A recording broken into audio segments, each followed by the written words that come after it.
കഴിയും, ഈ ലോകമഴിയും, കാണുന്നതെല്ലാം മാറിപ്പോയിടും. കർത്താവിൻ യുഗം വെളിപ്പെടുമ്പോൾ കാണും തിരുമുഖം നിത്യമായി. കാലം കഴിയും, ഈ ലോകമഴിയും, കാണുന്നതെല്ലാം മാറിപ്പോയിടും. കർത്താവിൻ യുഗം വെളിപ്പെടുമ്പോൾ കാണും തിരുമുഖം നിത്യമായി.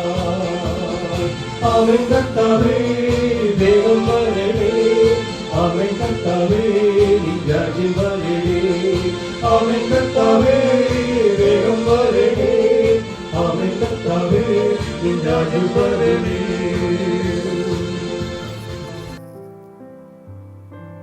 ദൈവനാമത്തിന് മഹത്വമുണ്ടാകട്ടെ.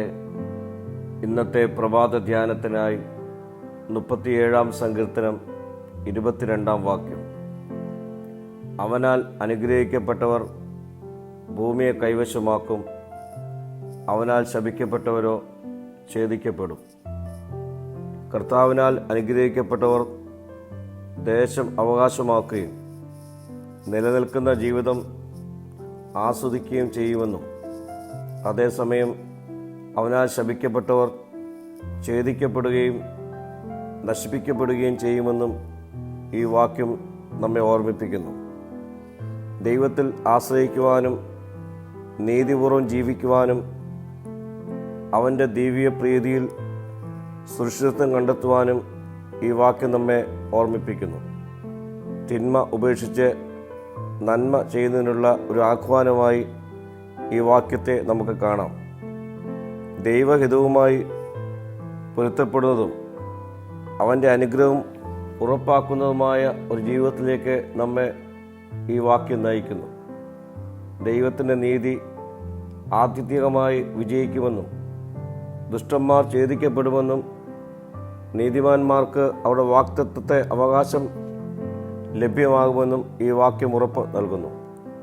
പ്രിയ സ്നേഹിതരെ, കർത്താവിൽ ആശ്രയിക്കുവാനും നന്മ ചെയ്യുവാനും നമ്മുടെ വഴികൾ ദൈവത്തിൽ സമർപ്പിപ്പാനും ഈ വാക്യം നമ്മെ ഒരുക്കുന്നു.